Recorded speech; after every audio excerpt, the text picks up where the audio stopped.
Hello guys, good afternoon, welcome. कैसे हैं सब लोग? How you guys? Is voice clear? Voice clear है मेरा? चलो फिर शुरू करते हैं। Let's start. आज हम करने वाले हैं part 4, CMAT 2023 innovation and entrepreneurship, part 4। Quickly I will be live, let me no.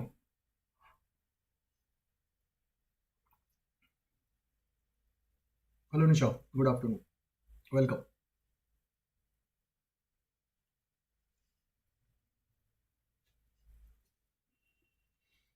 Kunal, Siddharth, Sushmita, Tanisha, welcome.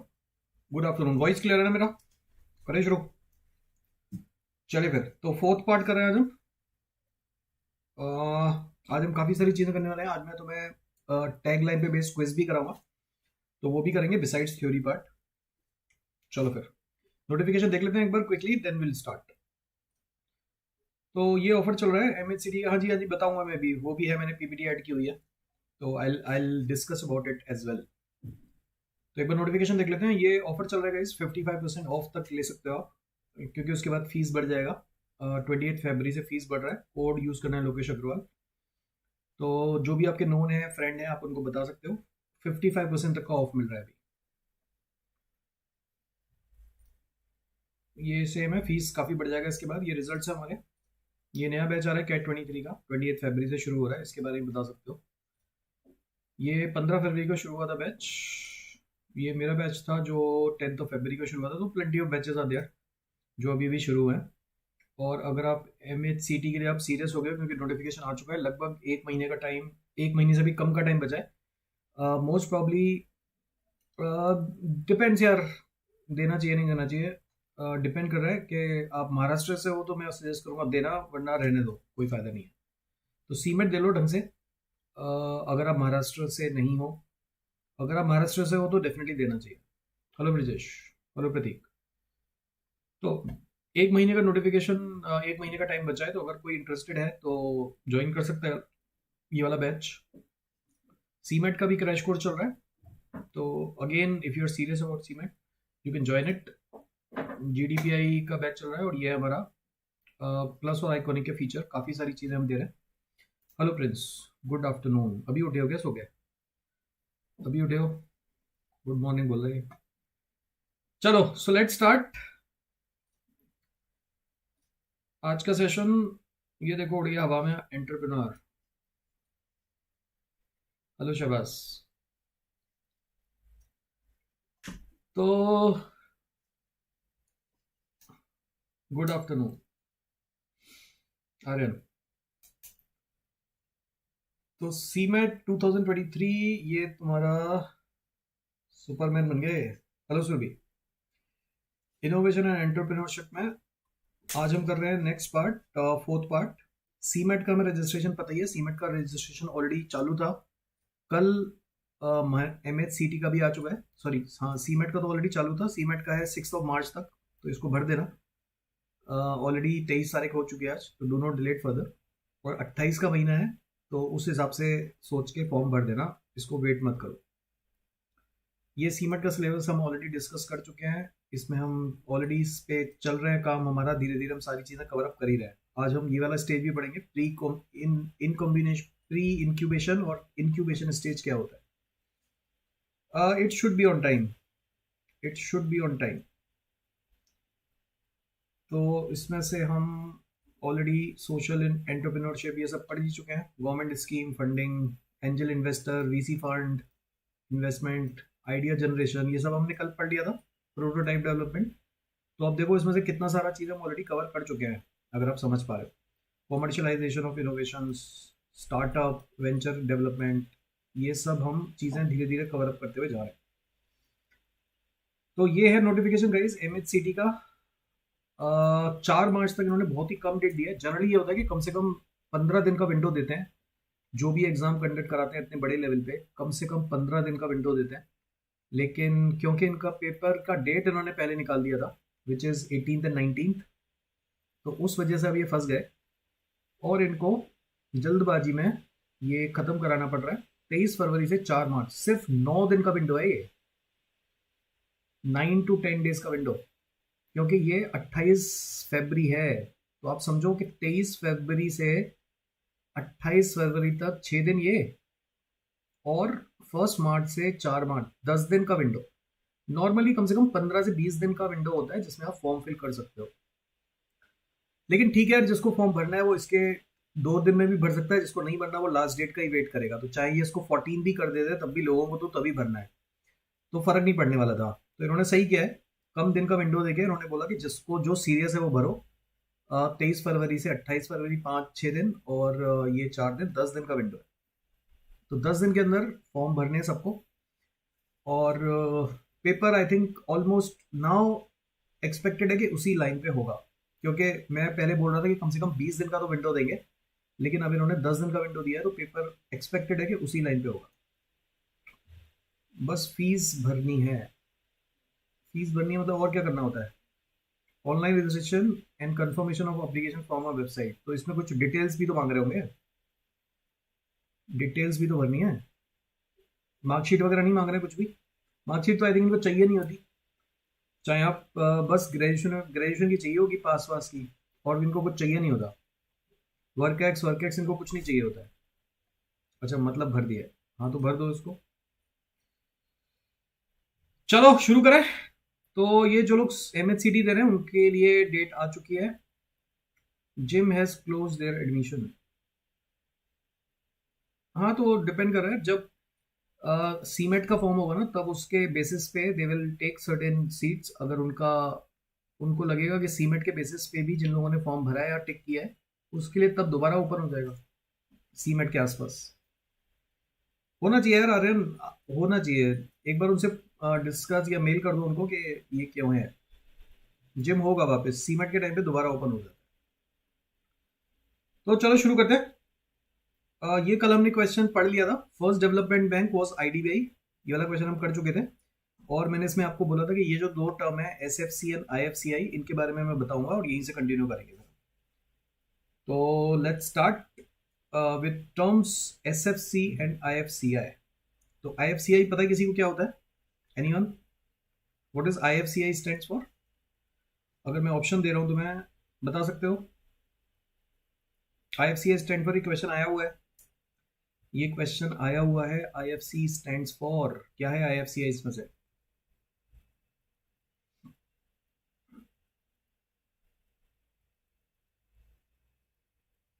Close option है, काफी काफी क्लोज ऑप्शन है। Institutional finance, industrial funding corporation, या Indian finance corporation and institutions. बहुत ही क्लोज ऑप्शन है। कोई कह रहा है ए, कोई कह रहा है बी। ज्यादातर लोग कह रहे हैं बी, इंस्टीट्यूशनल फाइनेंस कॉर्पोरेशन। ए, इंडस्ट्रियल फाइनेंस कॉर्पोरेशन। ए और बी में बटा हुआ है बोल। किसी को डी नहीं लग रहा option? Indian finance corporation and institution, ये भी तो हो सकता है।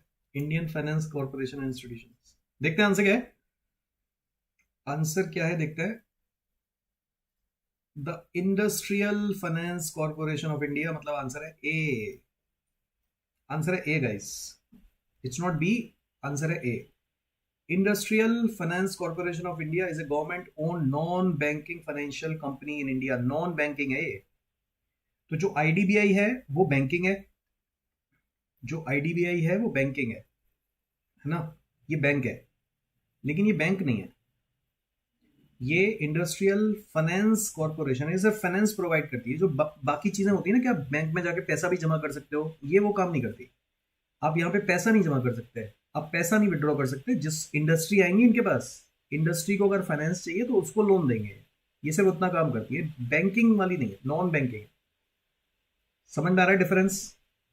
डिफरेंस समझ में आ रहा है? इंडस्ट्री को ये सिर्फ फाइनेंस देने का काम करेंगे, उसके अलावा जो बैंक करती है वो ये काम नहीं करेंगे। It's a non banking financial company in India.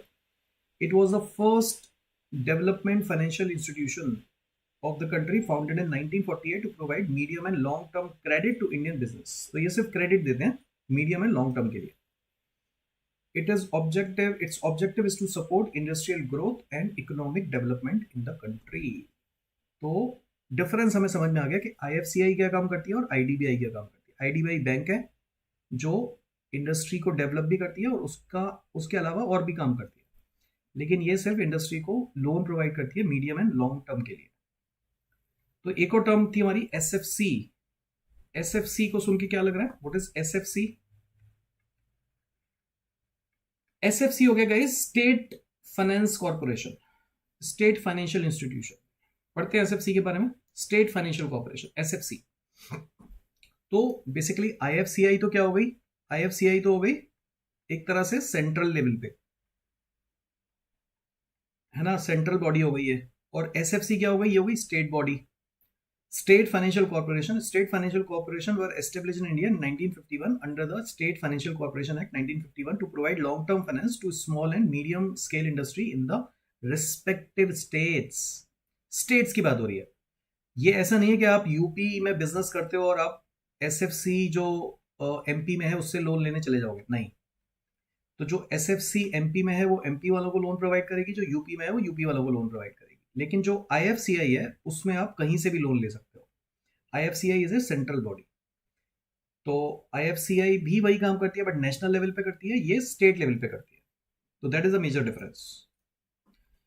These corporations are owned by state government and work as a supplementary sources of industrial finance in addition to commercial banks and other financial institutions. तो जो है वो तो है ही है, उसके अलावा SFC भी सप्लीमेंट्री सोर्स है इंडस्ट्रियल फाइनेंस का। ये लॉन्ग टर्म फाइनेंस प्रोवाइड करती है ये भी। The primary objective of SFC is to promote and develop industry in the respective states by providing long-term financial advances as well as underwriting and direct subscription of the shares and debentures. मतलब ये आप इसके पास जो debentures होते हैं, debenture is again a डेब्ट instrument. तो आप अपने डिबेंचर्स अपने गिरवी रख सकते हो या शेयर गिरवी रख सकते हो टू टेक अ लोन, जिसको हम बोलते हैं प्लेज करना। अगर आपने अभी जो रीसेंट टर्म थी वो अगर आपने पढ़ी थी प्लेज, आप अपने शेयर्स को प्लेज करके ना लोन ले लेते हो, तो वो भी करती है direct subscription of shares and debentures. ठीक है, बेसिक टर्म समझ में आ गई। चलो फिर ये भी हमने कुछ कुछ टर्म पढ़ लिए हैं एंटरप्रेन्योर के बारे में और जानते हैं इसके बारे में थोड़ा सा। हमने एंटरप्रेन्योर ऑलरेडी पढ़ लिया है, कॉर्पोरेट पोर्टफोलियो एंटरप्रेन्योर, ये दो चीजें और हैं, इसके बारे में और जानते हैं। हमने एंटरप्रेन्योर ऑलरेडी पढ़ लिया है। इसका आंसर क्या होगा? इसका आंसर क्या होगा? More than one business at A time is called.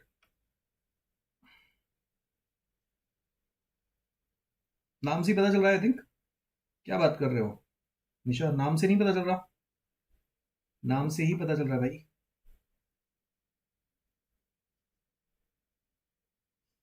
Who owns more than one business at a time?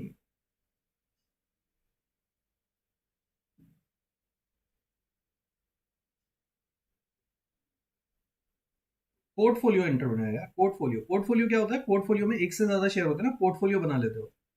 Portfolio में there has to be different different company जो आप बनाते हो या शेयर लेते हो। ऐसे ही जिसके पास कई सारे बिजनेस ओन करता है उसको बोलते हैं पोर्टफोलियो एंटरप्रेन्योर।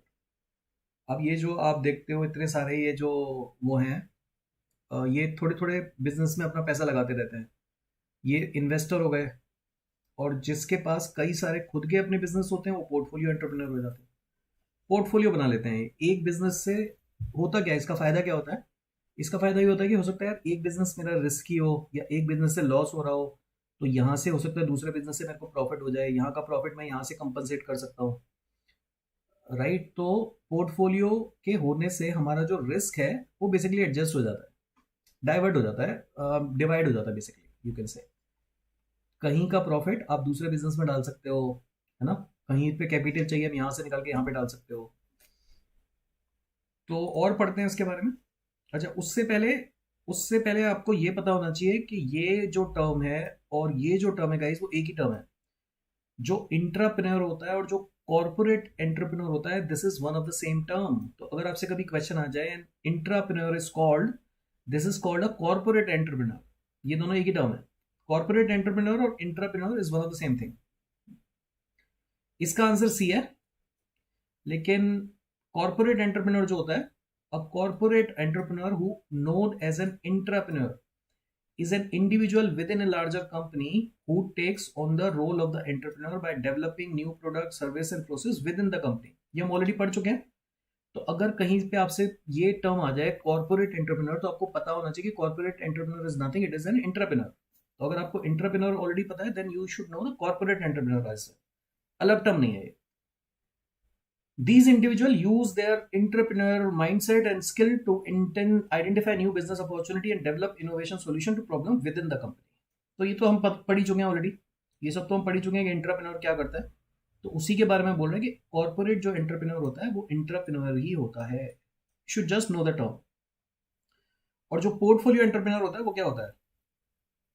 जो पोर्टफोलियो एंटरप्रेन्योर होता है someone who creates and manage multiple businesses और ventures rather than focusing on a single company. Manages multiple businesses or venture rather than focusing on a single company. This approach is sometimes referred to as a serial entrepreneurship. मतलब एक खोला business, फिर दूसरा खोला, फिर दूसरा खोला. Serial entrepreneurship जिसको बोलते हैं. तो उसके पोर्टफोलियो में बहुत सारी कंपनी हो जाती है. As the individual continuously start new ventures and brings them to maturity before moving on to the next one. तो शुरू किया, मेच्योरिटी पे लिया है और फिर मूव कर गया अगले की तरफ. तो करता रहता है, मतलब रुकता नहीं है. एक बिजनेस शुरू किया, फिर दूसरा, फिर तीसरा. Portfolio entrepreneur often have a diverse range of skills and interest, which allows them to identify and pursue multiple business opportunity. They also tend to comfortable with risk and uncertainty as they are constantly starting new businesses and navigating unchanged territory. मतलब बहुत ज्यादा risk लेने की capacity होनी चाहिए कि आपने अभी अपना एक बिजनेस शुरू किया है और आप फिर से दूसरे बिजनेस में एक नई जो टेरिटरी है उसमें एंटर कर रहे हो. तो they are also tend to be comfortable with risk and uncertainty as they are constantly starting new businesses and navigating uncharted territory. तो नए नए मार्केट में एंटर कर रहे हैं, रिस्क लेने की कैपेबिलिटी है और they are comfortable of taking risk and uncertainty. क्योंकि हर किसी के बस की बात नहीं कि आप एक बिजनेस ही नहीं मैनेज कर पाते हो ढंग से, मल्टीपल बिजनेस कर रहे हैं. तो ये पोर्टफोलियो एंटरप्रेन्योर समथिंग जिसको और ज्यादा रिस्क लेने में मजा आता है या जो ले पाते हैं, कंफर्टेबल है. This type of entrepreneurship can be particularly effective in fast changing industry और market where there is a need for constant innovation and adaptation to stay competitive. By managing multiple ventures, portfolio entrepreneur can spread their risk, जो मैं बता रहा था, and maximise their potential for success. तो ये क्या करते हैं? स्प्रेड कर देते हैं अपने रिस्क को. मतलब इन्होंने बांट दिया, बेसिकली स्प्रेड कर दिया अपने रिस्क को, फैला दिया. तो यहां से रिस्क निकल के यहां पे चला गया, फिर यहां से प्रॉफिट हो रहा तो यहां पे आ गया. जो भी बिजनेस में चेंजेस होते हैं उसको ये मैनेज करते रहते हैं साथ में, and maximise their potential for success. तो हमें दो टर्म और पता चल गई, पोर्टफोलियो एंटरप्रेन्योर क्या होता है और कॉर्पोरेट एंटरप्रेन्योर क्या होता है.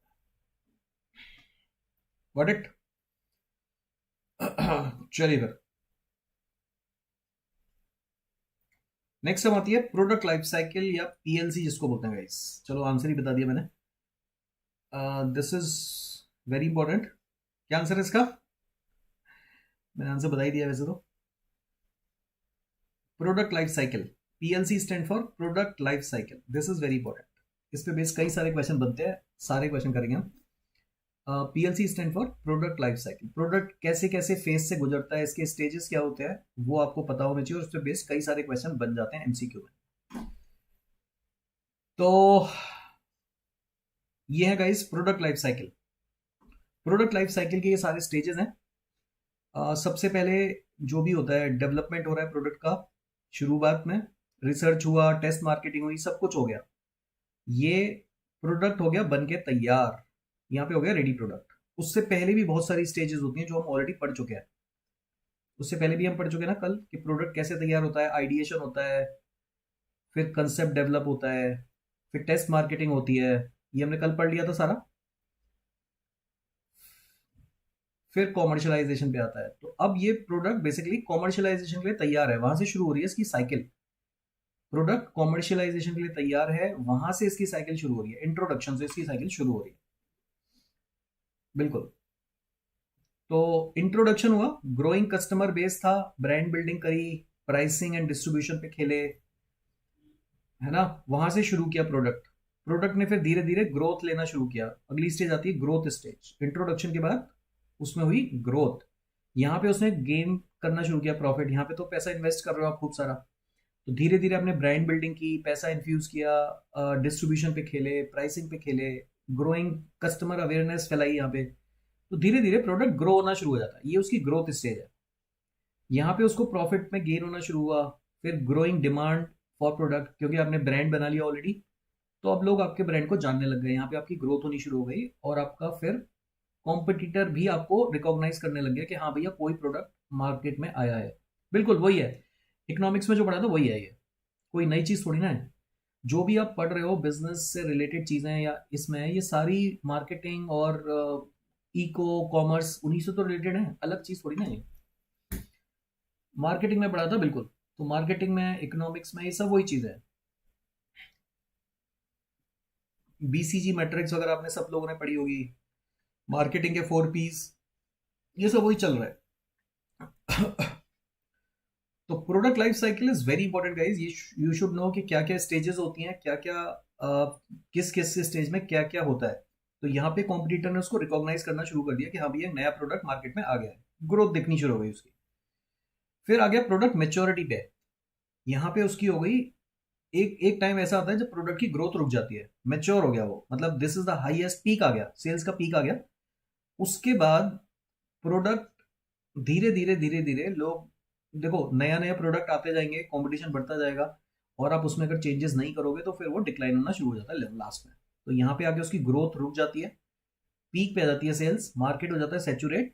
और यहाँ पे जब तक आप इनोवेट नहीं करोगे, अगर इनोवेट नहीं किया तो आपका प्रोडक्ट होना शुरू हो जाएगा डिक्लाइन, क्योंकि नए नए कॉम्पिटिटर आते रहते हैं, नई नई टेक्नोलॉजी आती रहती है और नया नया इनोवेशन होता रहता है।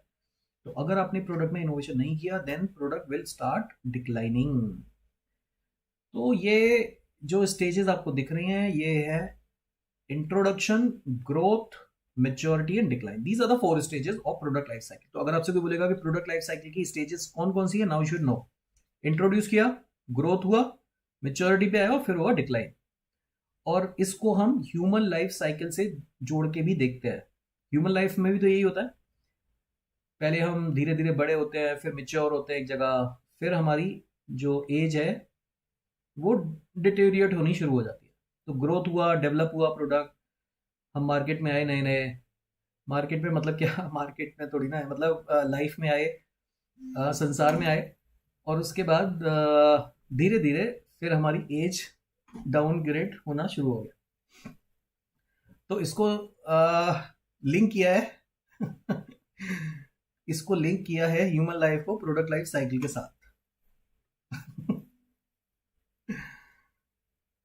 बिल्कुल।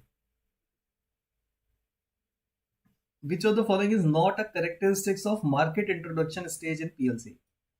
इनमें से कौन सा नहीं है पीएलसी में, मार्केट जब इंट्रोड्यूस हो रहा है, मार्केट इंट्रोडक्शन में इनमें से कौन सा करेक्टर्स नहीं है पीएलसी का। विच of the following is not a characteristics of market introduction stage.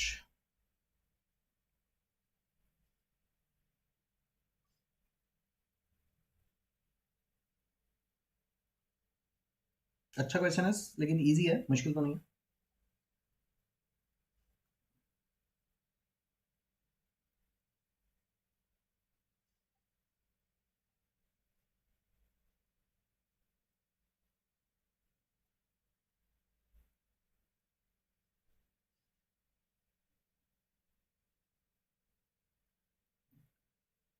Makes no money at this stage.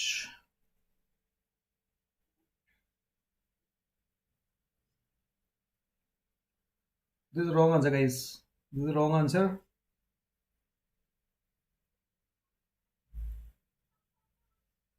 Which of the following is not a characteristics of market introduction stage in PLC? बहुत आसान question नहीं है ये, बिल्कुल। अरे कौन सा नहीं है, जब आप प्रोडक्ट मार्केट में फेंकते हो तब तो आपकी कॉस्ट बहुत हाई नहीं होती, लो कैसे हो जाएगी कॉस्ट। इस समय तो आप मार्केटिंग पे खूब सारा पैसा स्पेंड कर रहे हो, ब्रांड बिल्डिंग पे खूब सारा पैसा स्पेंड कर रहे हो, तो यहाँ पे कॉस्ट कैसे कम हो जाएगी। आप कस्टमर एक्विजिशन पे काम कर रहे हो, यहाँ पे तो कॉस्ट बहुत हाई है। कॉस्ट कैसे लो हो जाएगी? जब आप मार्केट में किसी प्रोडक्ट को भेजते हो, इंट्रोड्यूस करते हो, तो कॉस्ट तो आपकी बहुत हाई नहीं है। सोच के देखो, आप एडवर्टीजमेंट कर रहे हो, मार्केटिंग कर रहे हो, फ्री बांट रहे हो प्रोडक्ट, किसी तरह हमारा प्रोडक्ट चल जाए, लोगों को अवेयर कर रहे हो प्रोडक्ट के बारे में, फ्री बांट रहे हो, ब्रांड बिल्डिंग कर रहे हो, तो यहाँ पे तो कॉस्ट हाई है काफी। और ये बिल्कुल सही बात है कि demand has to be created. Demand तो क्रिएट करनी पड़ेगी initially. Makes no money, initially तो कोई पैसा नहीं बनता ना यार। इनिशियली कहाँ पैसा बनता है? जितना पैसा आप लाते हो उससे ज्यादा आप खर्च कर देते हो। स्लो होता है सेल्स वॉल्यूम, बिल्कुल स्लो होता है ना सेल्स वॉल्यूम। आप मार्केट में आओगे, ऐसा तो नहीं आपका प्रोडक्ट बिल्कुल आते आते बिल्कुल बिकना शुरू हो जाएगा। एंड देयर इज लिटिल और नो कंपटीशन। ये भी इनिशियली देखो नो कंपटीशन होता है क्योंकि अभी आपको कोई जानता नहीं है, कोई आपको एज ए कॉम्पिटिटर समझता नहीं है इनिशियली। ऐसे तो हजारों प्रोडक्ट आते हैं ना। आप जब तक ब्रांड बिल्डिंग नहीं कर लेते हो, ग्रोथ पे नहीं पहुंच जाते हो, तब तक कंपटीशन होता नहीं है। कंपटीशन आता है इस स्टेज पे जहां पे लोग आपको कॉम्पिटिटर मानने लगते हैं। अगर आपने पिछला क्वेश्चन देखा तो आई थिंक आपको यहाँ पे समझ में आएगा कि फर्स्ट कॉम्पिटिटर यहाँ पे आता है जब आपका ग्रोथ स्टेज पे आ जाता है। इंट्रोडक्शन में कोई कॉम्पिटिटर नहीं है क्योंकि वो आपको एज ए कॉम्पिटिटर लेते ही नहीं है, आपका पता ही नहीं प्रोडक्ट लोगों को। तो कॉम्पिटिटर यहाँ नहीं है। कॉम्पिटिटर आएंगे यहाँ पे जब आपका प्रोडक्ट ग्रोथ में पहुंच जाएगा, ग्रोथ स्टेज में पहुंचेगा, जब लोगों को पता चलेगा कि हाँ ये भी कोई प्रोडक्ट आया मार्केट में, तब आपका कॉम्पिटिटर आएगा। इनिशियली थोड़ी ना कॉम्पिटिटर है। तो यही बोल रहा है वो कि विच of the following is not a characteristics of market introduction stage. Market introduction में कॉस्ट लो होती है, ये गलत बात है। कॉस्ट बहुत हाई होती है क्योंकि you are spending a lot on creating brand, on marketing, on creating awareness, spending, giving a lot of free products, giving lot of discounts. तो इस वक्त कॉस्ट बहुत हाई होती है। तो ये कैरेक्टरिस्टिक्स नहीं है, बाकी ठीक है, बाकी सारे ठीक है। तो answer is two. Cost or low is not a characteristics of the market introduction stage. In the product life cycle, during this stage, costs are typically high due to need for the research and development, product design, testing and marketing, जो हम बात कर रहे थे अभी। तो introduction stage में आपकी कॉस्ट बहुत हाई होती है। क्लियर है क्वेश्चन? अच्छा क्वेश्चन था, छोटा सा, समझ के करो। तो मैं जो पढ़ा रहा हूँ आपको उस पर बेस्ड ही, जो हमने थ्योरी पढ़ी उस पर बेस्ड ही क्वेश्चन दे रहा हूँ, उसको अप्लाई करो, इस क्वेश्चन पे अप्लाई करो।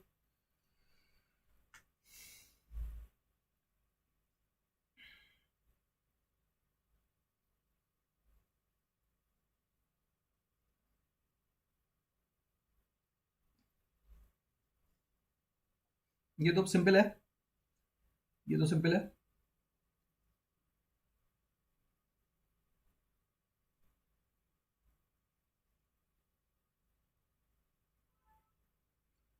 हाँ जी, हाँ जी प्रशांत, यहाँ से करो शुरू। हमने प्रोडक्ट लाइफ साइकिल पढ़ा है अभी, उसको देखो एक बार और उसको करो उसमें क्वेश्चन।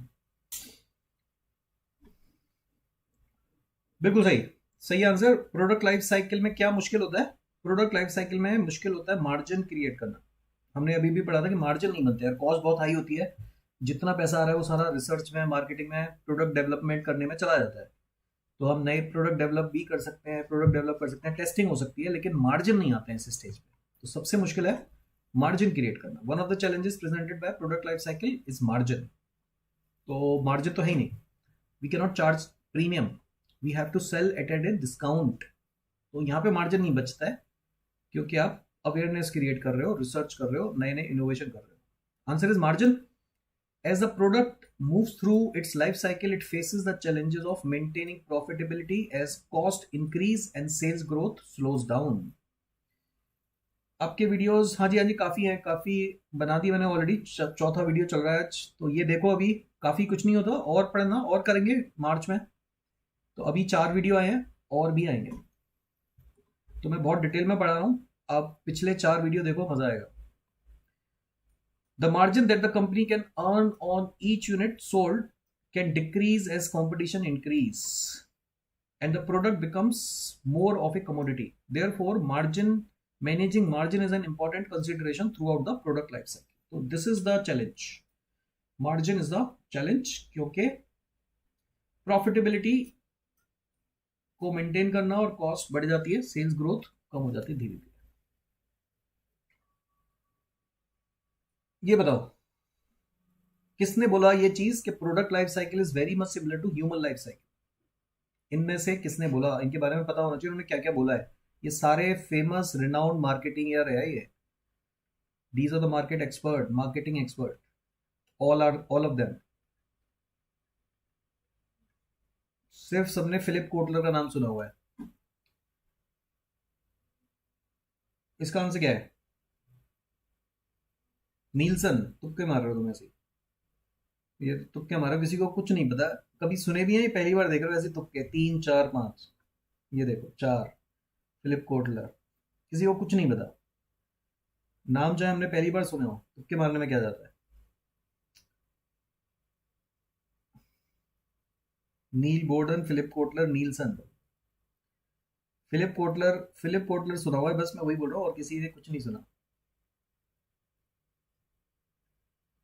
आंसर है गाइस इसका ए। सबका गलत है आंसर। नोबडी, आई थिंक प्रशांत ने सही दिया है बस, बाकी सबने सबने गलत बोला answer. Answer is arc Patton.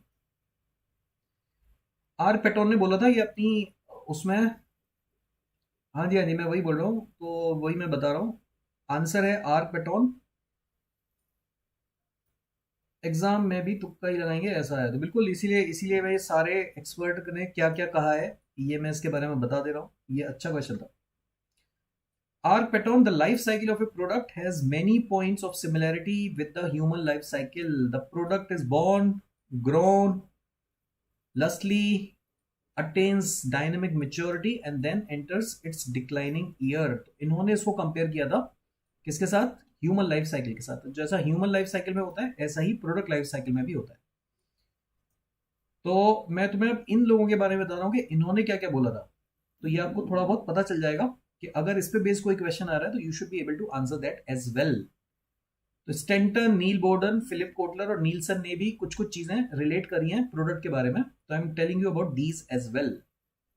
Philip Kotler ने क्या बोला? The product life cycle is an attempt to recognize distinct stages in the sales history of the product. ये है फिलिप कोटलर की लाइन। हेलो प्रकार, the product life cycle is an attempt to recognize distinct stages in the sales history of the product। ये product life cycle उसका एक attempt है, उसकी जो स्टेजेस हैं in the sales history of the product. इन्होंने product life cycle को sales के साथ रिलेट किया। बेसिकली सेल्स ही है। सेल्स हिस्ट्री अगर हम देखें प्रोडक्ट की कि पहले कितनी सेल हुई, ब्रांड बना नहीं बना, फिर ग्रोथ हो गई, यहाँ पे कितनी सेल होती है ग्रोथ स्टेज पे, फिर मेच्योर हो गया प्रोडक्ट, फिर डिक्लाइन हो गया। तो इन्होंने प्रोडक्ट लाइफ साइकिल को रिलेट किया है किसके साथ? सेल्स ग्रोथ के साथ, सेल्स हिस्ट्री के साथ। तो वो कह रहे हैं कि इसको आप सेल्स से रिलेट करके भी देख सकते हो। तो ये फिलिप कोटलर में बोला था। स्टैंटन ने क्या बोला था? विलियम जे स्टैंटन ने, from its birth to death a product exist in different stages and in different competitive environment. Its adjustment to these environment determine to a great degree just successful its life will be. तो इन्होंने भी इसको relate किया है product life cycle को, लेकिन अलग तरह से। From its birth to death a product exist in different stages and in different competitive environment. Its adjustment to these environment determine to a great degree to be successful just successful its life will be. मतलब अगर आप वो product adjust कर पा रहा है competitive environment के साथ तो ही वो सक्सेसफुल होगा, अदरवाइज वो फ्लॉप होके वहीं पे खत्म हो जाता है।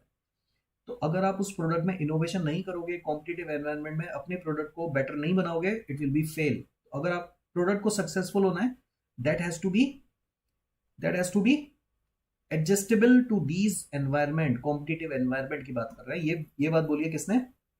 स्टैंटन ने। तो ये थोड़ा थोड़ा चीजें पता होनी चाहिए आपको, क्योंकि अगली बार अगर ऐसा क्वेश्चन आया तो सिर्फ ब्लाइंड गैस मत मारना। Now you are well prepared कि हमें ये पता है।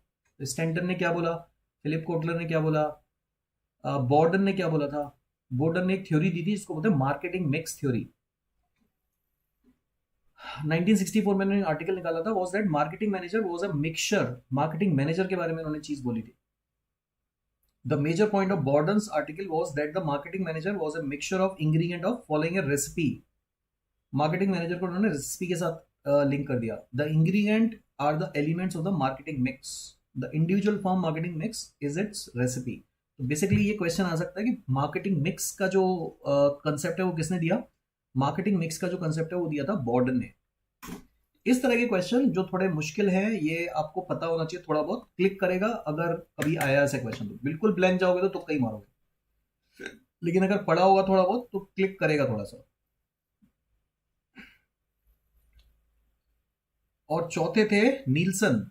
नीलसन ने दिया मार्केटिंग मिक्स मॉडलिंग का मॉडल।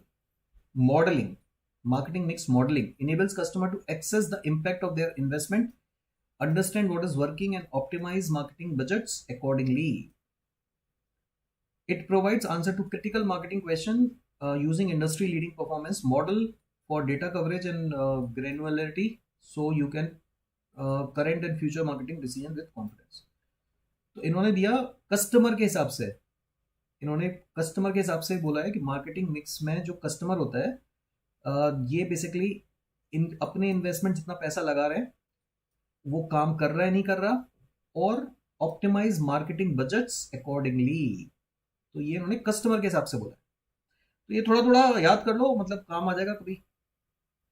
नहीं, मार्केटिंग मिक्स तो फिलिप कोटलर ने दिया था ना, वो अलग चीज है। ये मार्केटिंग मिक्स नहीं है। ये मार्केटिंग मिक्स को मिक्स कर रहे हैं मार्केटिंग मैनेजर के साथ। फिलिप कोटलर ने दी थी वो 4 पीस। 4 पीस तो फिलिप कोटलर ने दिया था ना। Product, place, price and promotion. Product, place, price and promotion, वो होते हैं 4 piece.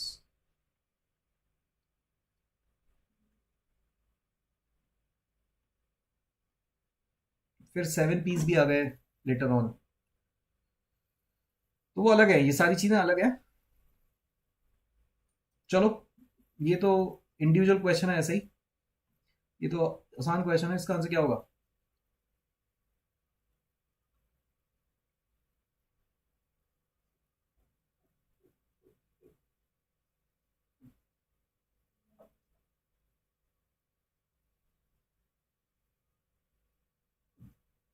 Large investment is made in fixed assets. बिल्कुल सही, तो ये तो इजी है। कैपिटल इंटेंसिव, फिक्स्ड असेट में अगर आप पैसा इन्वेस्ट करते हो वो आपका कैपिटल बन जाता है। Labour, product, market, fixed asset में अगर पैसा डाल रहे हो दैट इज योर कैपिटल। आपने कोई मशीनरी खरीदी, आपने कोई प्लांट खरीद लिया, वो कैपिटल के हेड में आता है। तो लार्ज इन्वेस्टमेंट अगर आप फिक्स्ड असेट में करते हो that is capital. Large investment अगर आप मार्केट में करोगे, मार्केटिंग में करोगे, that will be market intensive. तो अलग अलग चीजें हैं, उसके बारे में आपको पता होना चाहिए। ये बताओ अनएम्प्लॉयमेंट क्या होता है, तुम लोगों को पता ही होगा। What is describe unemployment? अभी तुम उसी फेज से गुजर रहे हो, धीरे धीरे you will be employed.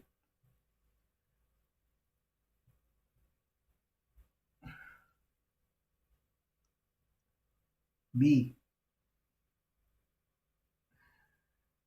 D, Prashant कह रहा डी। हु फाइंड्स वर्क, अगर काम मिल गया भाई तो फिर अनएम्प्लॉयमेंट का आएगा। अगर काम ढूंढा और काम मिल गया तो फिर अनएम्प्लॉयमेंट का आएगा। The number of people who are jobless and are actively seeking work.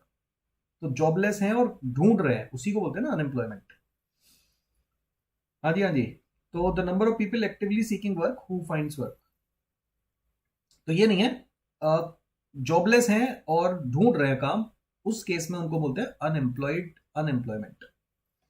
ये बताओ,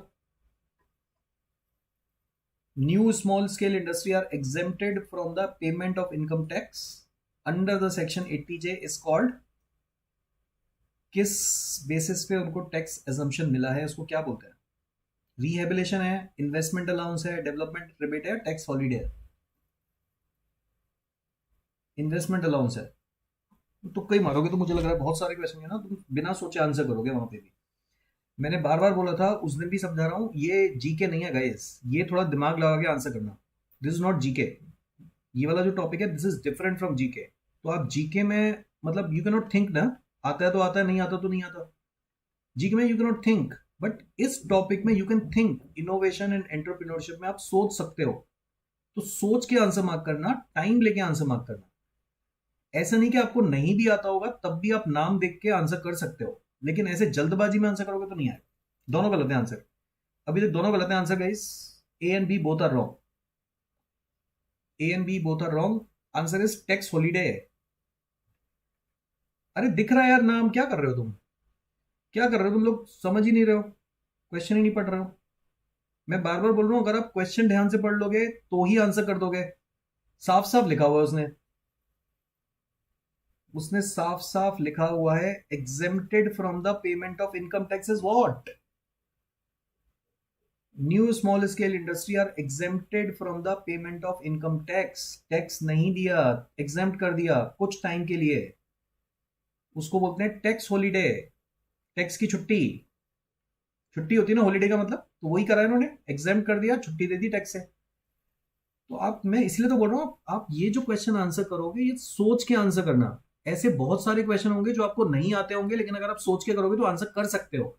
ये जीके नहीं है, इसका आंसर नाम से नहीं पता चल रहा, पता चल रहा है ना, नाम देख के कर सकते हैं हम आंसर, समझ के करो। पढ़ते हैं इसके बारे में।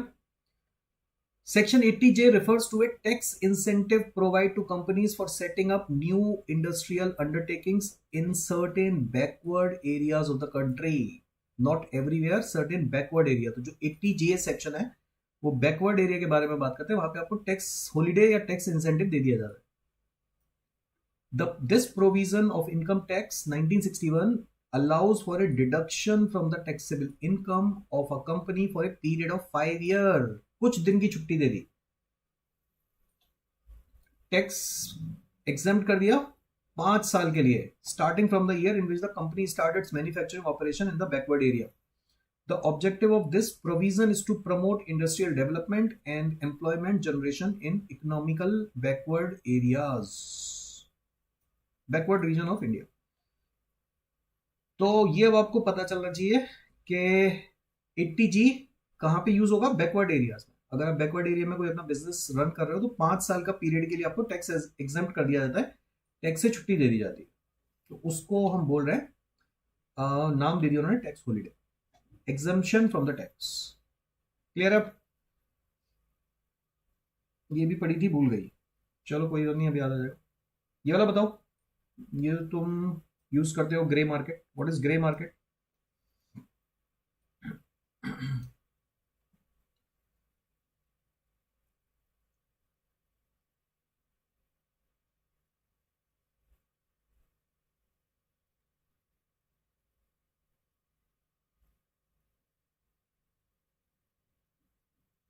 ये देखो, ये कह रहा है what is grey market, that is grey, देख रहे हो, which is not black and white.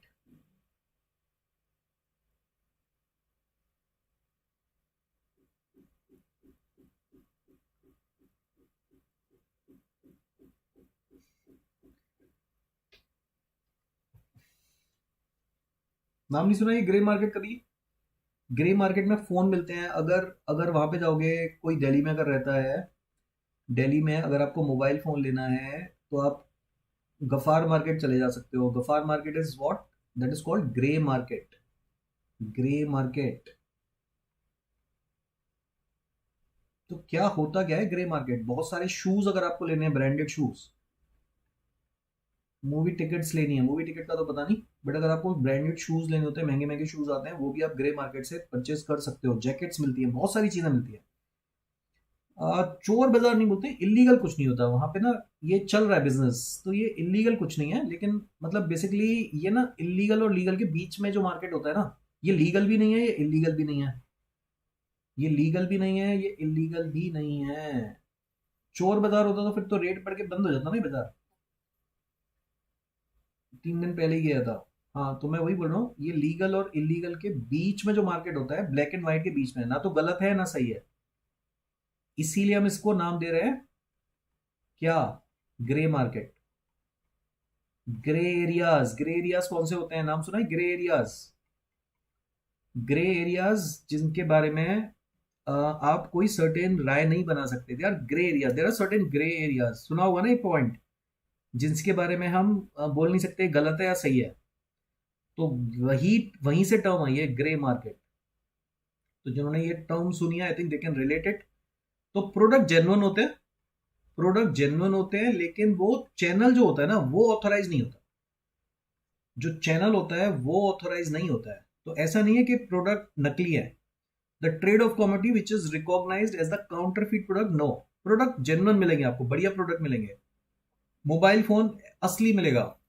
The trade of the community which is unbranded, नहीं ब्रांडेड प्रोडक्ट मिलते हैं बढ़िया, ये भी गलत है।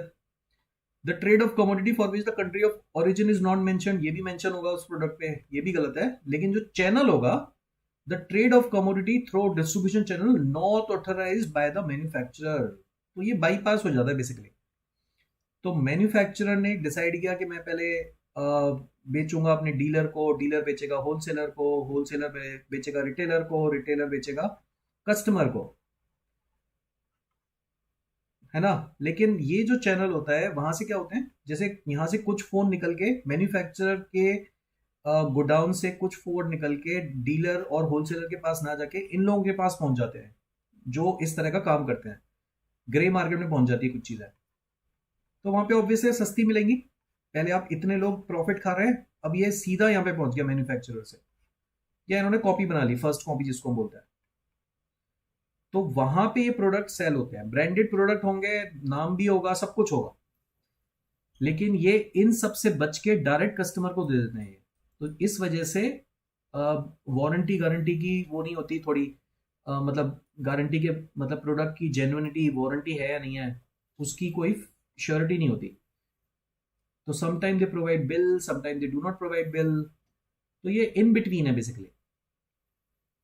स्टॉक मार्केट कहां से आ गया?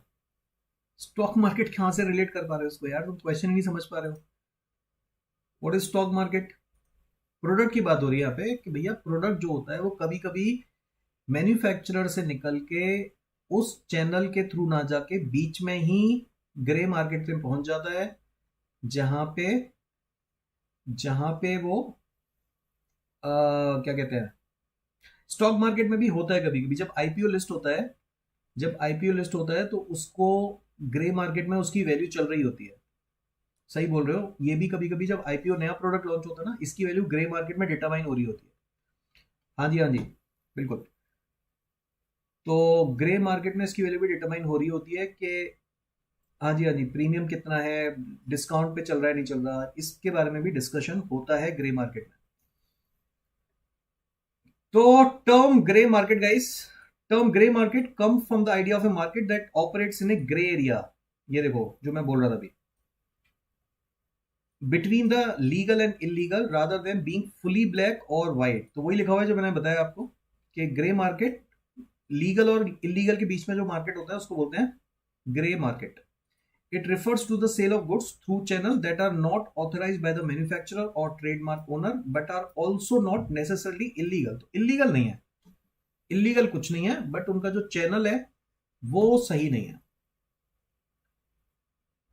The goods sold on the grey market are often genuine product, genuine होते हैं, ऐसा नहीं कि प्रोडक्ट नकली होते हैं, genuine होते हैं, but they are sold through unauthorized channel and may not come with the same warranty, customer support और quality control as product sold through official channel।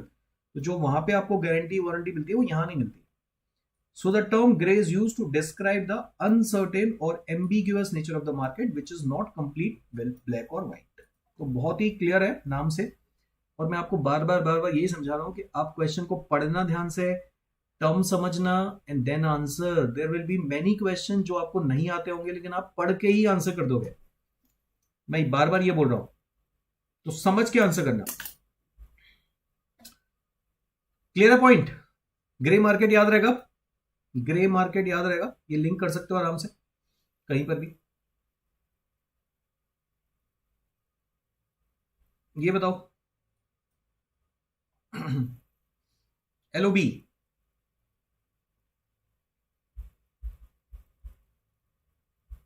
Simple है तो, सिंपल क्वेश्चन है,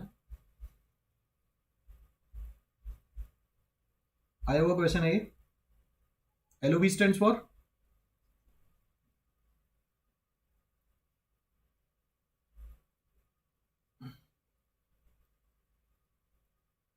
ऑप्शन देखो ध्यान से समझो, क्या होगा LOB?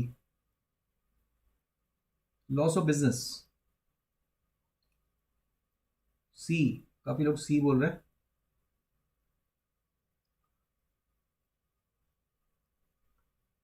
Answer is A, answer is A, not C. Line of business, it's not loss of business, it's line of business. मैंने लिखा है इसके बारे में, हाँ जी लिखा है। LOB stands for line of business. It is a term used in the business world to describe a specific business unit or development within a large organization. Okay. तो मतलब बेसिकली एक लार्ज ऑर्गेनाइजेशन के अंदर कई सारे product हो सकते हैं, कई सारी लाइन हो सकती हैं कि हम इसमें भी डील कर सकते हैं, हम इसमें भी डील करते हैं, हम इसमें भी डील करते हैं। तो ये लाइन ऑफ बिजनेस है। अगर हम रिलायंस की बात करें तो रिलायंस का जो मार्केट है वो जियो में भी है, रिलायंस डिजिटल भी है, रिलायंस पेट्रो भी है, अब पता नहीं किस किस में रिलायंस आता जा रहा है। तो ये सारे उनके क्या कहलाएंगे, कहलाएंगे उनके लाइन ऑफ बिजनेस। ये उनके क्या कहलाएंगे, कहलाएंगे उनके लाइन ऑफ बिजनेस। तो line of business it is a term used in the business world to describe a specific business unit और development within a large organisation. Each line of business has its own objective, strategy, and operation and may operate independently or as a part of the larger organization. The term is commonly used in the context of technology companies. Not that only technology company, मैं बोलूंगा सभी में use हो सकती है। Where different line of business may be focused on different product or services. Why only technology? मैंने जो आपको जो एग्जांपल दिया वो बिल्कुल सही है।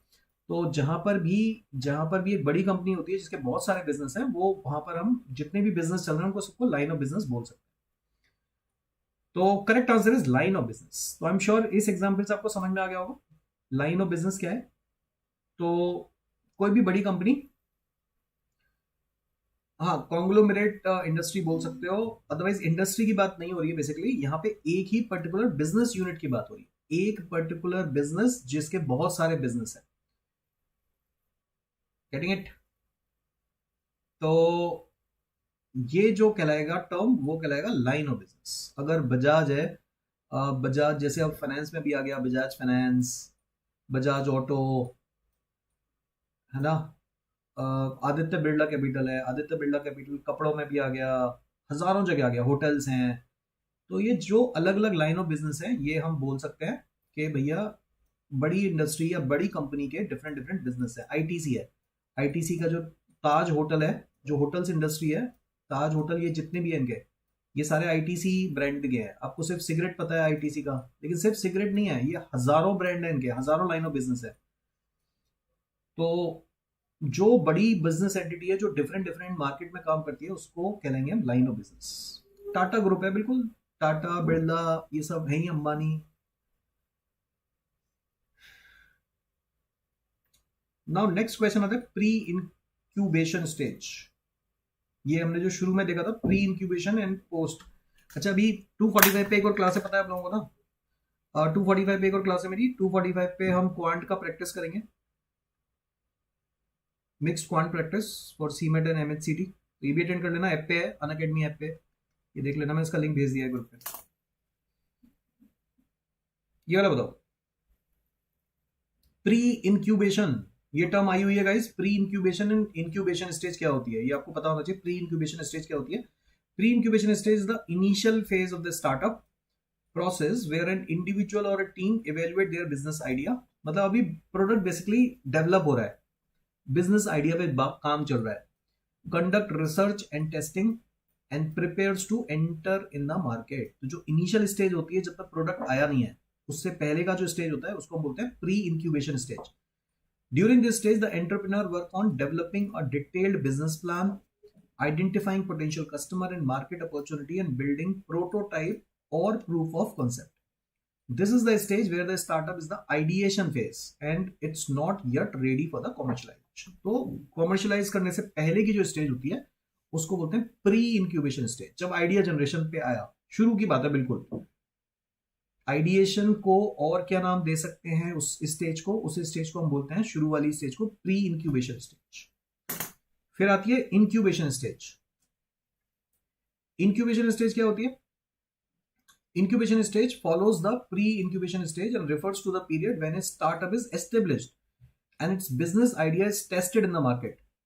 The incubation stage involves the nurturing of the startup through various type of support such as financial, managerial, technical assistance provided by an incubator or accelerator program. तो अब इनको ना इंक्यूबेटर मिल जाता है जो इनको सपोर्ट करता है, फाइनेंस से, managing the business, technical assistant. तो ये नर्चर होता है बिजनेस धीरे धीरे। इंक्यूबेटर किसको कहते हैं?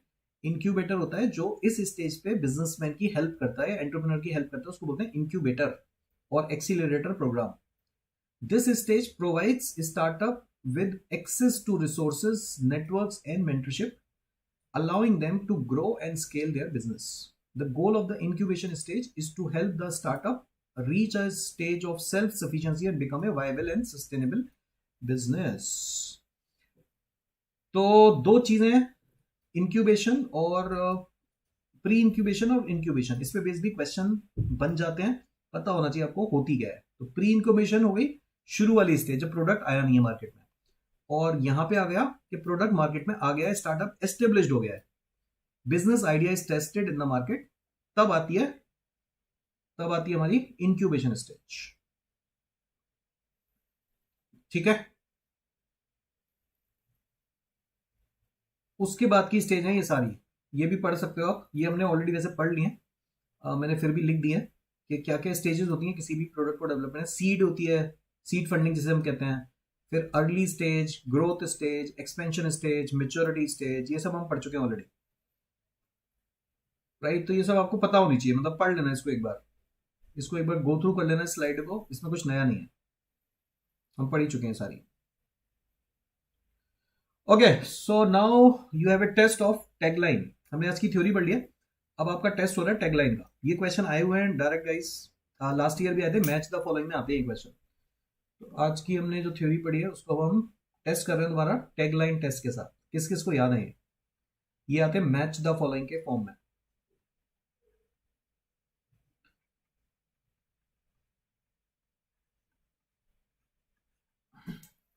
बताओ आंसर। थिंक डिफरेंट किस कंपनी का है?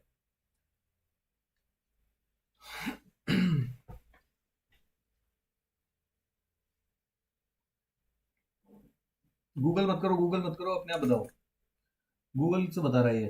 थिंक डिफरेंट,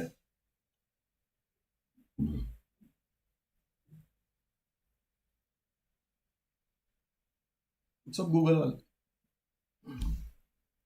इतनी देर में थोड़ी ना आंसर आता है, आंसर जिनका आना होता है वो 1 सेकंड में आ जाता है, जिनका आंसर आना होता है उनका आंसर 1 सेकंड में आ जाता है, बाकी सब गूगल वाले हैं। चलो ऑप्शन देता हूं, ऑप्शन देता हूं, Airtel, FedEx, BMW, Apple. Answer है एप्पल।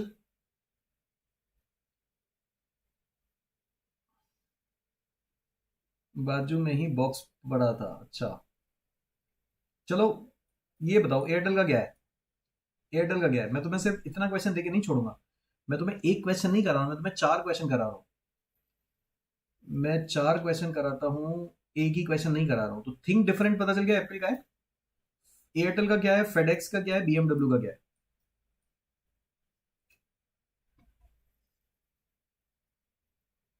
पता किसी का? कुछ नहीं पता तुम्हें? एयरटेल का है गाइस एक्सप्रेस योरसेल्फ, एयरटेल का है एक्सप्रेस योरसेल्फ, फेडेक्स का है we live to deliver the world on time. ये बदलता रहता है, कनेक्टिंग पीपल भी हो जाता है ये ना, ये चेंज हो जाते हैं। एक्सप्रेस योरसेल्फ भी है, और कनेक्टिंग पीपल शायद पहले था, अब चेंज हो गया है, तो ये चेंज होते रहते हैं, ऐसा नहीं कि यही रहते हैं हर समय, तो देख लेना। तो कई कई बार आपको डिफरेंट डिफरेंट वो भी मिलेंगे टैगलाइन। थिंक डिफरेंट एप्पल का है, एयरटेल का है एक्सप्रेस योरसेल्फ, फेडेक्स का है we live to deliver the world on time. FedEx courier service है फेडेक्स। और बीएमडब्ल्यू का किसी को पता है? BMW anyone? बीएमडब्ल्यू, ये सब याद रखो, ये क्वेश्चन आ जाते हैं, थोड़ा बहुत दिमाग में होना चाहिए, रिलेट करो। कनेक्टिंग पीपल अभी भी है, हाँ तो वो देख लेना एक बार, हो सकता है ये वाला पहले वाला हो। शेयर ड्राइविंग प्लेजर, नहीं नहीं, ऑटो मेकर तो है, बीएमडब्ल्यू ऑटो मेकर है, लेकिन इसका जो टैगलाइन है वो है शेयर ड्राइविंग प्लेजर। एयरटेल, हाँ ये देखो, एयरटेल, फेडेक्स और बीएमडब्ल्यू, और थिंक डिफरेंट इज एप्पल का है, ये तो पता होना चाहिए गाइस। थिंक डिफरेंट एप्पल का है, दिस इज वेरी फेमस। बाकी इनमें से फेडेक्स नाम से पता चल रहा है, we live to deliver the world on time नाम से भी रिलेट करा करो, ठीक है। एक्सप्रेस योरसेल्फ अभी एयरटेल का है, पहले हो सकता है कनेक्टिंग पीपल हो। बीएमडब्ल्यू का है शेयर ड्राइविंग प्लेजर। तो आप रिलेट भी करा करो कि बीएमडब्ल्यू ऑटो मेकर है तो उसका क्या होगा। ये बताओ, break free. Break free option देता हूं, ऑप्शन के बिना तुम वैसे ही नहीं बता पाओगे। ऑप्शन देता हूं, ऑप्शन के बिना तुम वैसे ही नहीं बता पाओगे। ऑप्शन है ये, ऑप्शन से बताओ कौन सा है। ब्रेक फ्री नाम से पता चलो। तोशिबा, वेस्ट साइड, टीवीएस, जेके टायर। नाम से रिलेट करो। टायर है ब्रेक फ्री। अच्छा, और जेके टायर, एमआरएफ। एमआरएफ तो ऑप्शन भी नहीं है, MRF. Break free, break free है टीवीएस का guys. TVS bike break free.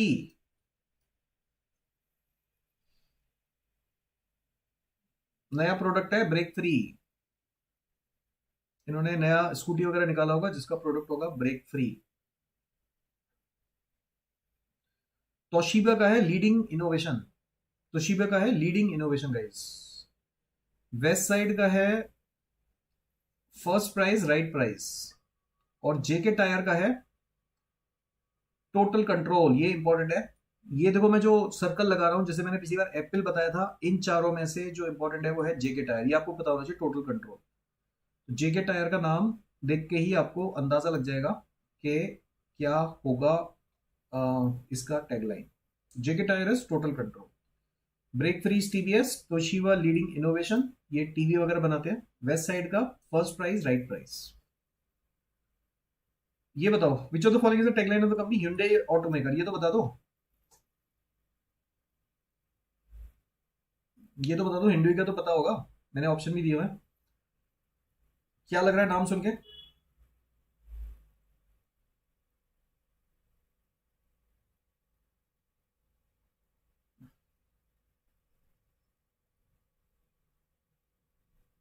देखो फिर वही Hyundai ऑटोमेकर, नाम से ही पता चल रहा है। ये देखो सी बोल रहा है अभी। भाई तनीषा, सी अभी किसका बताया था? ये देखो फर्जी सिद्दीकी, फैज सिद्दीकी मतलब फर्जी सी तो अभी बताया था ना यार, क्या फायदा हुआ फिर। ये देखो, सी अभी बताया था, फिर क्या फायदा हुआ। जेके टायर का है टोटल कंट्रोल तो।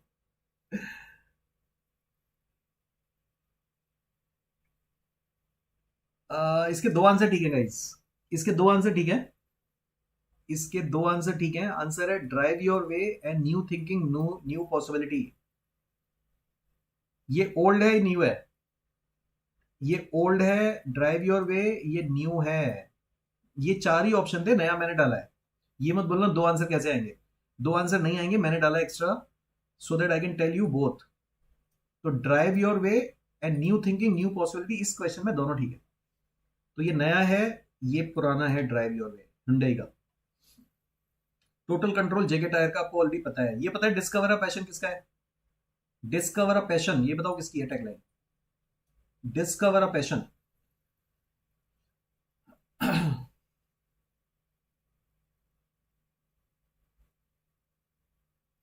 डिस्कवर अ पैशन की है आईटीसी, विल्स क्लासिक सिगरेट।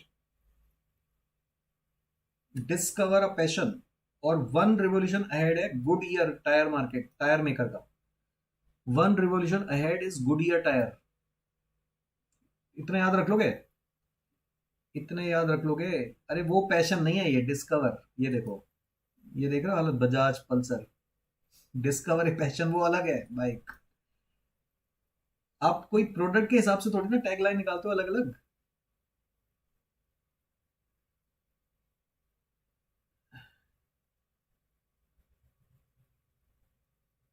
तो आप कंपनी के, हाँ मैं वही बोल रहा हूँ, ये थोड़ा बहुत याद रखो दिमाग में, ये आए हुए हैं क्वेश्चन, आप रिलेट करना ना। अगर एक भी आता होगा तो ऑप्शन एलिमिनेट करना आसान हो जाता है ना।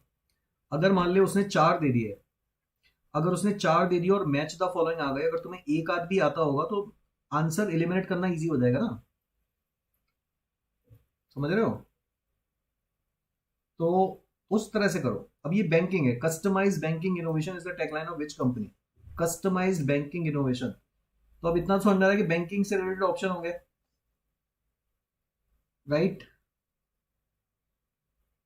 तो सारे ऑप्शन बैंकिंग से रिलेटेड ही होंगे। तो अब इसमें तो मुश्किल है। Central Bank of India, Canara bank, ICIC bank, SDFC, जब तक आपको एग्जैक्ट आंसर नहीं पता होगा you can not get the answer. But अगर किसी एक का भी पता है, किसी एक का भी पता है, तो ऑप्शन एलिमिनेट करना आसान हो जाता है। इनमें से पता है किसी एक का, आईसीआईसी बैंक का, एचडीएफसी बैंक का, सेंट्रल बैंक का, कैनरा बैंक का।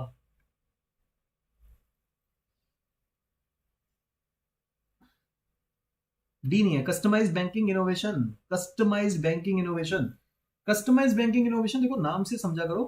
कस्टमाइज बैंकिंग इनोवेशन मतलब बड़ी कंपनी नहीं कर सकती कस्टमाइज्ड, कोई छोटी बैंक होगी वही कर सकती है, उतनी बड़ी बैंक नहीं कर सकती customise banking innovation.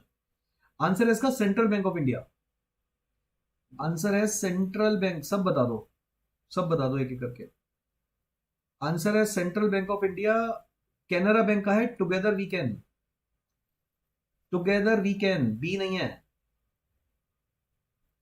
Serving to grow, ये देखो कहां कहां से ढूंढ रहे हो तुम, कहां से ढूंढ के लाए हो। आईसीआईसी बैंक का है ख्याल आपका, और एचडीएफसी बैंक का है वी अंडरस्टैंड योर वर्ल्ड। ये दोनों तो पता होने चाहिए थे, इसमें से ये दोनों तो पता होने चाहिए थे, आईसीआईसी बैंक और एचडीएफसी बैंक। ख्याल आपका और वी अंडरस्टैंड योर वर्ल्ड, ये दोनों पता होने चाहिए गाइस, ये दोनों पता होने चाहिए।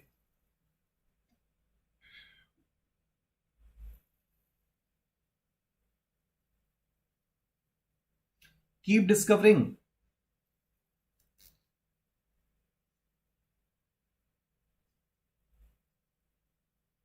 जिंदगी के बाद भी, जिंदगी के साथ भी।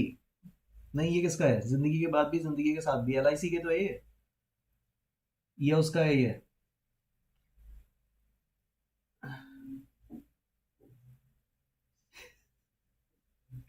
एलआईसी का ही है ना ये, कुणाल पूछ रहा है। हाँ तो वही तो मैंने बताया, जिंदगी के बाद भी, जिंदगी के साथ भी। Keep discovering. Amway, Deccan, Emirates and Canon. ये मुश्किल है, ये मुश्किल है। जब तक नहीं पढ़ा होगा तब तक तुक्का तो नहीं लगा सकते। सब अच्छी कंपनियां हैं ये सब अच्छी कंपनियां हैं। Amway, Deccan, Emirates and Canon. बिल्कुल सही। किसने बताया आंसर? फैज ने। Emirates, good, good answer. कई बार सी बोलने से आंसर चेंज नहीं हो जाएगा। Do not try to prove C to yourself. तो एक ही बार बोलो काफी है। Answer is Emirates. इमरती की तरह घूम गया ये, हिंदी में नाम लिख रहा है तो एमिरेट्स। एमवे का है helping people live better healthier lives. Amway, ये पीपीटी देख लोगे तो मतलब आई थिंक काफी सारी चीजें हो जाएंगी तुम्हारी। डेक्कन का है innovating for change, and Canon का है डिलाइटिंग यू ऑलवेज। तो मैंने तुम्हें जो मैं एक क्वेश्चन करा रहा हूं, मैं तुम्हें एक क्वेश्चन नहीं करा रहा हूं, मैं तुम्हें एक एक क्वेश्चन में चार चार क्वेश्चन करा रहा हूं। तो मैं तुम्हें क्वेश्चन आंसर नहीं करा रहा हूं, ये सब नोट करो और ये याद रखो थोड़ा बहुत। Amway helping people live better healthier lives, Deccan innovating for change, Canon delighting you always. और है नहीं है इसमें? सिंपली क्लेवर, ये तो पता ही होगा। अरे ये भी नहीं है पता तो फिर मतलब कुछ मत करना, ये तो बहुत ही सिंपल है। सिंपली क्लेवर, ये तो अभी रिसेंट का ही है। अगर टीवी देखते हो तो हाँ, स्कॉडा, बिल्कुल सही। Skoda, Skoda auto, good answer. ये तो पता ही होगा, simply clever is Skoda. Toyota का क्या है? Answer is Skoda. टोयोटा का है लेट्स गो प्लेसेस। फॉक्सवैगन का है दास ऑटो। ये जर्मन वर्ड है, ये जर्मन वर्ड है फॉक्सवैगन। दास ऑटो उसका मतलब होता है द कार। आधे लोगों को समझ, मेरे को भी नहीं समझ आता था पहले कि क्यों लिखा है इन्होंने दास ऑटो। आज पढ़ा मैंने, दास ऑटो का जर्मन ट्रांसलेटर है कार। जर्मनी में इसको दास ऑटो बोलते हैं, इसका मतलब है द कार, इंग्लिश में अगर ट्रांसलेट करोगे तो फॉक्सवैगन का है दास ऑटो। ये नहीं लिखा होता आगे द कार, ये मैंने लिखा है। मित्सुबिशी का है drive your ambition. Drive your ambition, Mitsubishi Motors. Toyota motor, let's go places, Volkswagen, Das auto, और मित्सुबिशी का हो गया ड्राइव योर एम्बिशन। थोड़े बहुत कोशिश करना याद रखने की। ताकि जब मैच द फॉलोइंग आए तो कर पाओगे। पिछली बार क्वेश्चन आए थे दो दो, एक एक नहीं। आइडियाज फॉर लाइफ, कौन सा आइडियाज फॉर लाइफ बताओ जल्दी।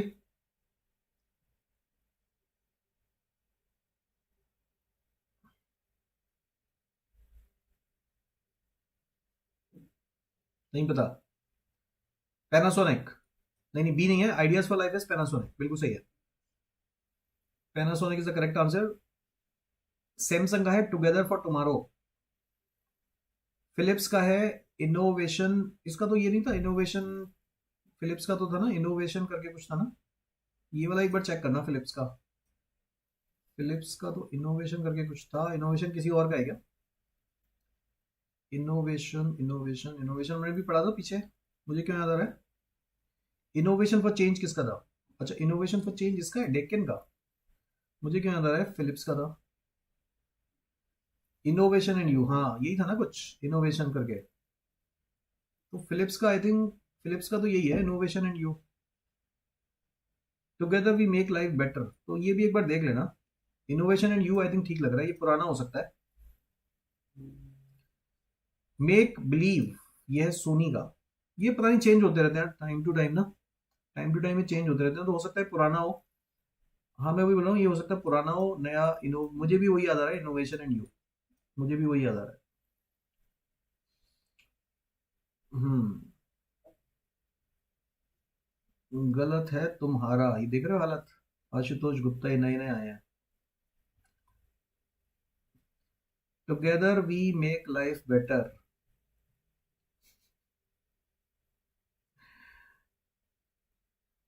चलो, टाटा बाय बाय। पढ़ लेना ही सारे, जो लोग क्लासेस कर रहे हैं वो